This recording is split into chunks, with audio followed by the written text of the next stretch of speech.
भाई राजेंद्र जी और आज इस कार्यशाला में उपस्थित संवैधानिक दायित्व को पूरा करने का कार्यभार दुनिया की सबसे बड़ी लोकतांत्रिक पार्टी ने जिनके कंधों पर डाला है, ऐसे सभी PLA-2 पार्टी के प्रमुख कार्यकर्ता बंधुओं और मित्रों, मैं सौरभ जी आपको धन्यवाद देना चाहूंगा। जिन बारीकियों से वो जिन सरलता से आपने इस महती कार्यक्रम के बारे में आपस में बात नहीं हुई, इस कार्यशाला में बताया है, मैं समझता हूं कि आपने जब सवाल किया कि कोई शंका नहीं हो, इतनी खूबसूरती से जिस बात को बताने के बाद में शायद कोई शंका नहीं रही। आज बहुत समय मिल रहे हैं जब कल पूरे देश ने हमारे राष्ट्रगीत जिस वंदे मातरम के उच्चारण के साथ हमने इस सभा का शुभारंभ किया, उसकी 150वीं जयंती मना रहा है और उसके साथ इस वृहद भारत को, इन देशी रियासतों को एक करने में जिस लौह पुरुष ने, जिन्होंने इस राष्ट्र की रचना में अपने कर्मशीलता का परिचय देकर इन वृहद भारत का निर्माण किया, उन वल्लभ भाई पटेल की भी हम 150वीं जयंती मना रहे हैं। आज हमारा राष्ट्रगीत वंदे मातरम 1857 में बंकिम चंद्र चट्टोपाध्याय ने इसको उस समय लिखा जब मां भारती के पैरों में गुलामी की जंजीर थी, और उस समय आजादी के दीवानों को इस गीत ने, इस भारत मां को, इस देश को मां के रूप में, देवी के रूप में जिस प्रकार संगीत में युक्त किया गया, जंग आजादी के अंदर जो लंबा अंतराल चला, कहते हैं 1857 में देश में पहली आजादी की पुगल बजी थी। 90 साल की उस लड़ाई में जिस गीत को मंत्र के रूप में अनेकों बलिदान देने वाले, जिनकी लंबी कुर्बानियों की श्रृंखला है, उन्होंने गीत को गाकर फांसी का फंदा चूमा। आज वो गीत हमारे सबको इस भारत मां की सेवा के लिए प्रेरित करता रहता है। अभी जिस संवैधानिक कर्तव्य के लिए आपको बताया, मतदाता सूची के अंदर मेरे संविधान ने आर्टिकल 324 में अधिकार दिया, मैं भारत का नागरिक हूं। पहले 66 वर्ष में 18 साल के 21 साल की उम्र में मतदाता सूची में नाम का अधिकार मुझे था, और जब 61वां संविधान का संशोधन हुआ, ये उम्र 18 साल हो गई। मुझे संवैधानिक अधिकार है कि मेरा नाम मतदाता सूची के अंदर आए, और आप सब लोग विराजे हैं। मतदाता सूची का महत्व मुझे बताने की आवश्यकता नहीं, सिर्फ मताधिकार के साथ साथ जितनी भी जन कल्याण की योजनाएं हैं, आज अगर जन्म प्रमाण पत्र बनाना पड़ता है, मृत्यु प्रमाण पत्र बनाना पड़ता है, आपको किसी जमीन के आवंटन की बात हो, आपको किसी जन कल्याणकारी योजना में शामिल होने की बात हो, प्रधानमंत्री जी की मंशा के गरीब के सर पर छत हो, प्रधानमंत्री आवास की बात हो,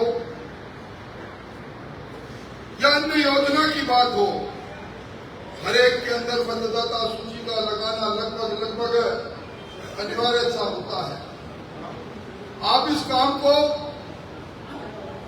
जो सौरभ जी ने आपको बताया करोगे, तो एक तरफ आप संवैधानिक कर्तव्य को पूरा कर रहे हैं, दूसरी तरफ आप उस गरीब व्यक्ति के जन कल्याण के काम के उस मार्ग को भी वरिष्ठ कर रहे हैं, आगे बढ़ा रहे हैं। इसलिए ये महत्वपूर्ण काम है। आप सबको मालूम है, ग्राम पंचायतों का पुनर्गठन हो गया, हमारे शहर में वार्ड का पुनर्गठन हो गया। कभी भी चुनाव की घोषणा हो सकती है। वन स्टेट वन इलेक्शन, एक राज्य में ये चुनाव एक साथ हो, ये महत्वपूर्ण निर्णय भजन लाल जी ने लिया। इसी कारण से धीरे धीरे ये सारे चुनाव सिमटते अब आगामी महीनों में जब सबका कार्यकाल समाप्त हो जाएगा, जनवरी में, फरवरी में, ये चुनाव भी हमारे सामने है।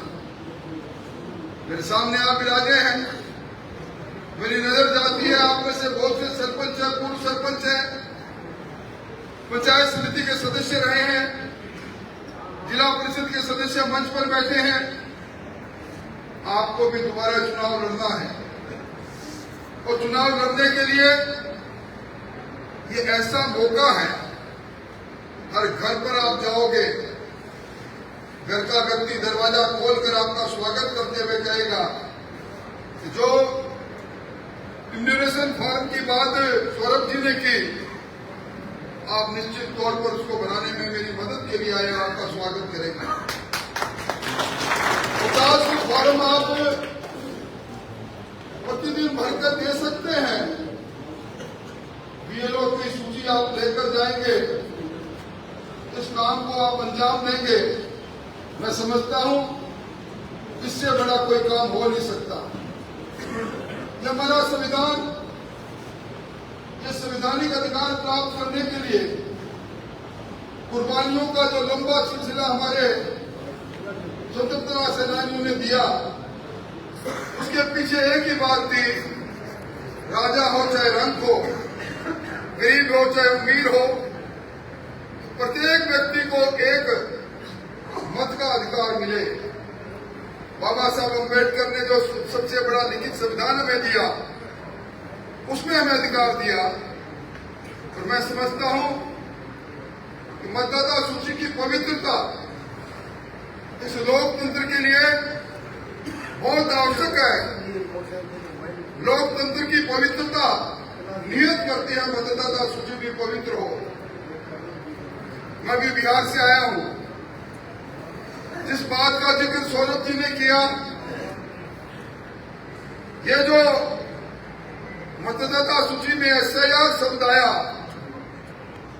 यह एसआईआर शब्द हर व्यक्ति की जुबान पर जब आया, जब बिहार में मतदाता सूची का सघन पुनर्निरीक्षण प्रारंभ हुआ, विशेष गहन पुनर्निरीक्षण प्रारंभ पर आपत्ति की गई, मामला सर्वोच्च न्यायालय में गया और सर्वोच्च न्यायालय ने भी कहा कि संविधान की मूल आत्मा में इस मतदाता सूची की पवित्रता रहनी जरूरी है। 56 लाख लोग जो बिहार के नागरिक नहीं, बांग्लादेश से आकर बिहार में आ गए, एक जगह उनका गांव में नाम, एक शहर में नाम काल कल्पित हो गए, बरसों से बदनाम लिखे रहे और संविधान की पुस्तक लेकर राहुल गांधी जी ने देश में बवाल किया। और मैं आज कह रहा हूं, ये जो जिस प्रकार की बात उन्होंने वोट चोर की बात कही, वो वोट चोर को चोट कैसी लगेगी, ये लंबी दूरी नहीं, नई बात इनके सामने आ जाएंगे। और ये तो अब तक बिहार में जो बहुमत मिला, उससे बड़ा बहुमत मिल रहा है। मोदी जी का मुझे चाहे हरियाणा हो, चाहे महाराष्ट्र हो, चाहे दिल्ली हो, चाहे बिहार हो, अभी दिन बंगाल में ममता जी जिसको विरोध में धरना रही है, उसके पीछे भी दर्द यही है। एक छोटे से मकान के अंदर कई नाम, और मुझे तो सौरभ जी आश्चर्य हुआ, मैं राहुल गांधी जी की प्रेस कॉन्फ्रेंस देख रहा था। एक विदेशी मॉडल के नाम पर उन्होंने कह दिया कि इन्होंने 32 जगह हरियाणा में वोट डाला, और उन्होंने आकर वापस इस देश में कहा मैं कभी इस देश में आई नहीं।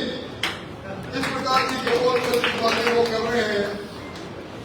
एक कांग्रेस के जो राहुल बाबा है, इनकी बात आप समझते हैं। मेरा तो आपसे इतना ही निवेदन है कि ये जरूरी काम जो 4 नवंबर से 4 दिसंबर तक चलेगा, इसके अंदर हम सब लोगों को, अभी आप लोग कह रहे थे जब मैं आ रहा था, राठौड़ साहब आगे बढ़ो, हम आपके साथ हैं। अब राठौड़ साहब को कितना आगे आपने बढ़ा दिया उसके बारे में तो मैं चर्चा नहीं करूंगा। आज कुछ दर्शक दूसरे होते हैं, पर अब आगे बढ़ाना है। मुझे नहीं, आपको आगे बढ़ाने के लिए मैं कहूंगा, जो मेरे सामने BLA 2 बैठे हैं, ये सरपंच बने, पंच बने, पंचायत समिति के सदस्य बने, वार्ड पार्षद बने, आप आगे बढ़ो, मैं आपके साथ खड़ा हूं। इसलिए BLA 2 का जो संवैधानिक दायित्व है, इसको आपको कर्मशीलता से पूरा करना है। और 2002-2003 के बाद जो बेस रोल बताया, आप सौभाग्यशाली हो, दोबारा जब कभी भी चर्चा चलेगी, लोग पूछेंगे कि इस समय 2002 के बाद में जो सघन पुनरीक्षण हुआ उसमें कौन कौन BLA थे, तो आप हाथ खड़ा करोगे तो हमको गर्वित महसूस करेंगे। मैं कोई लंबी बात नहीं कहूंगा, पर राजस्थान के अंदर ये जो काम हमें करना है, जिन 12 राज्यों में हम भी शामिल हुए हैं, उस काम को 1-2 रोज नहीं, 5 करोड़ 48 लाख मतदाताओं का पुनर्निरीक्षण है। इसमें साथी हाथ बढ़ाना, साथी रहे, उसी तरह से मिलकर ही काम सब लोगों को करना पड़ेगा। मैं आप सब लोगों को धन्यवाद दूंगा, और मेरा पूरा प्रयास रहता है। आज सौरभ जी पराक्रम को आना था, और जब मुझे मालूम पड़ा आप आ रहे हो, तो मैं अपने आप को रोक नहीं पाया, और अच्छा लगा। अब आपके हाथ में जो भी ज्ञापन है, सौरभ जी से जो पूछना है वो आप पूछें, पर आप BLO के नंबर जरूर लेकर जाएं। और जिस प्रकार की समीक्षा की बात कही है, ये समीक्षा आपके लिए है। आपके दरवाजा खटखटाने वाले इन पंचायत राज और स्थानीय निकाय के चुनाव में मेहनती और काम को करने का जो मौका मिला, इसके लिए है। हमें कई बार राजनीति के अंदर कुछ घटनाएं दर्द दे जाती है, पर उन घटनाओं पर मरहम लगाने का मौका भी कई मोड़ पर हमें मिलता है। ये उस पुरानी घटना को मरहम लगाने का है। हम सब लोगों को सिद्ध करना है। हम पार्टी में जो डिफरेंस के लोग हैं, हम दुनिया के सबसे बड़े लोकतांत्रिक पार्टी मोदी जी, जो दुनिया के सबसे लोकप्रिय नेता है, उनके हमें सैनिक हैं। इस नाते आप इतनी बार कार्यशाला में पहले भी आए, कई कार्यक्रम में आए, और अब तक की इस साल की अगर सबसे महत्वपूर्ण कार्यशाला है तो ये आज की कार्यशाला है, इसमें आप लगेंगे। मैं आप सबको धन्यवाद देता हूं कि आप आए, और अब अध्यक्ष जी को और सौरभ जी को आप लोग को भोजन करिए। मैं इनके ज्ञापन लेके आपसे मिलता हूं। बहुत बहुत धन्यवाद।